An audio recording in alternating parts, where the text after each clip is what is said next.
Hi there, hello everyone, hope you're doing great. This is Bruno from Plant-Based Ethos. Today's video just wanted to share some of my favorite books talking about raw foods, a fruit-based diet, also a little bit about juice fasting and all of these things. Very passionate about this lifestyle. Now in September will be around 5 years that I've started a raw vegan diet. These last few years mainly just fruit, very fruit-based, fruit-centered. And prior to that, a vegan diet with cooked foods and also a vegetarian diet, but mainly on raw foods and mainly fruit for the past 5 years. And I think it's important to see what works for you. It's important to transition, try to cleanse your body before you can try to succeed long term. There's many issues around this raw foods, but it's always a healing journey, and you try to learn a lot whenever you can. And I think this process is important to see what works for you. Some people do better with more protein, more fats and all of these things. Me personally, I like to stick with fruit, very low in protein and fats as well. Like I said, you can read the information, see what works for you. But I would like to recommend these books. They are quite good. The first one I would like to talk about this one is in Spanish. I'll try to leave the link in the description for all the books so you can check them out if you want. I don't know if this one is translated, it's the only one, but it's written by two professors here from the university in Barcelona. It's The Benefits of Fasting in English, and it's quite good. It talks about how to transition, how just a few days on water or juices can really help you to change your health around depending on the conditions you have. It doesn't exclusively talk about raw foods, but it explains very well why it's important to make this transition, how to include more raw foods, and how to begin if you want to, if you're interested in doing a juice or a water fast. So really good, this one. This one is well known as well, really promoted by Robert Morse. It's The Grape Cure. Okay. This book is really simple. It's quite small. You can read this in a weekend and a couple of days. Very powerful as well. She talks about how she healed a serious condition just using grapes, and she recommends organic grapes. I do agree, if possible, of course, if you can find them. Very interesting. I will try to do this probably this summer when organic grapes come into season. Not available yet, but I'll try to do probably 7 days, 10 days, nothing really special. But yeah, very interesting. She talks about how grapes are an interesting fruit. Fruit is very powerful in my opinion in regards to healing your body and to transition into a better diet. You should include a lot of fruits. But she talks about grapes, how it's interesting fruit that helps you to cleanse your body, but also at the same time helps you to build the tissues and to gain more energy while you're doing the process. Okay. Interesting one as well.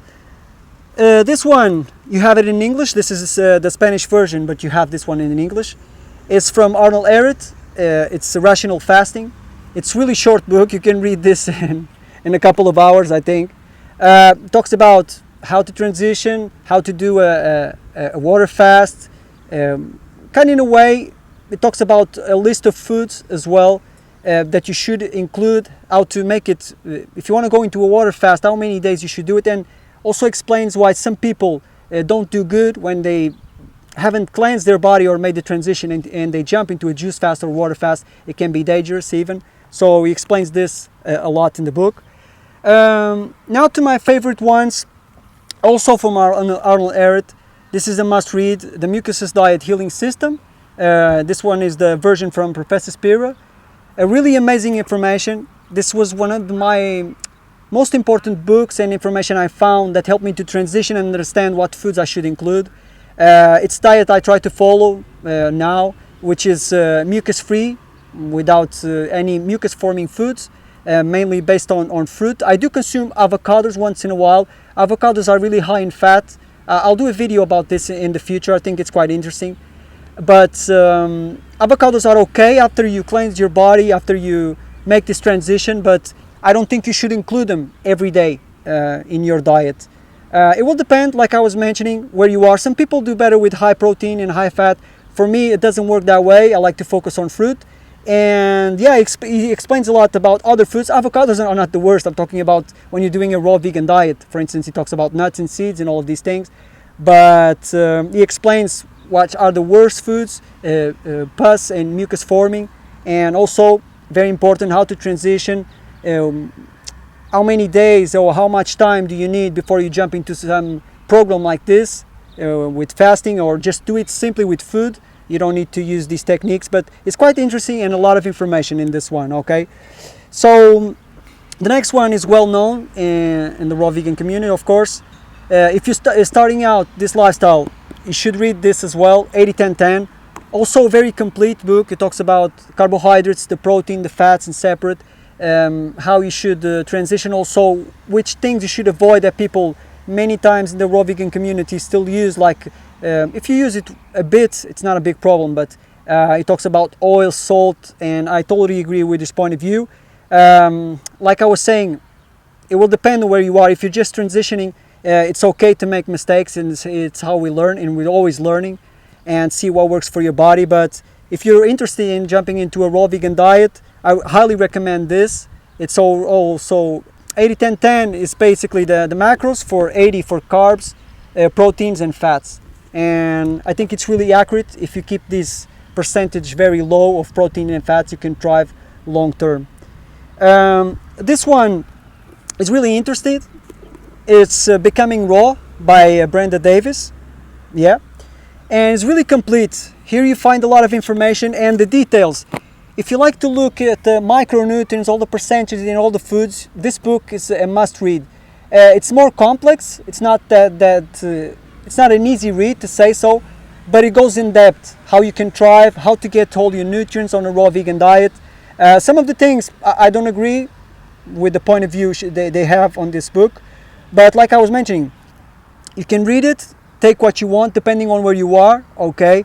And sometimes maybe I read this book in 3 or 4 years once again, and I agree with some things that I was not in favor now once I read this book this year. So, but it's quite interesting, a lot of information, really compact and a good one. The last one is the Raw Food Nutrition Handbook. This is by Karen and Rick Dina. This is the one I'm reading now. It's a little bit smaller, but it's identical to Becoming Raw by Brenda Davis. It has a lot of information, all the details, how to focus on the omega-3s, how to choose certain foods that will help you to boost some aspects of your health. Okay, so it's a very, very interesting one. It talks a lot about the importance of leafy greens. I do agree. I think fruit is amazing, but depending on the method you are purchasing, you are getting your fruit from a conventional supermarket, to say so, it might be really low in nutrition, and you won't be able to thrive long term. So fruit is great. Try to get high quality, but then focus on other things. Small things go a long way. If you can use them, a little bit of nuts and seeds, a little bit of other things, increase the fats if you're very active. So it will depend on each person, but each of these books, kind of all the information gets together. If you read, they're very similar, okay? These two last ones are more complex into the detail, the Raw Food Nutrition Handbook and Becoming Raw, okay? But if you want just a simple read that explains you really well, 80-10-10, Mucusless Diet Healing System are my two favorites, especially this one. It has really helped me a lot to understand how food works in the body once you ingest it. And yeah, then after that you can choose which type of raw diet if you're interested in doing. I understand that it's quite difficult to succeed long term on a diet like this. It will depend. I don't believe that you need to be 100% raw to be healthy, of course not.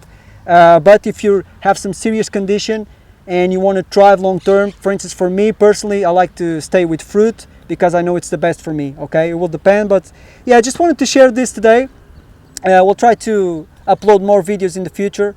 Like I mentioned in other videos, quite busy right now with work, producing music and all these things, and simply haven't been able to find the energy to come outside to kind of schedule and try to make my videos interesting, talking about all of these things. But now from June on, I'll try to upload more content. So if you're interested in sports, running, cycling, raw foods, do subscribe to the channel, of course. It's always important for me, it helps me a lot. And yeah, as always, remember to keep it simple, keep it vegan. Take care. Bye.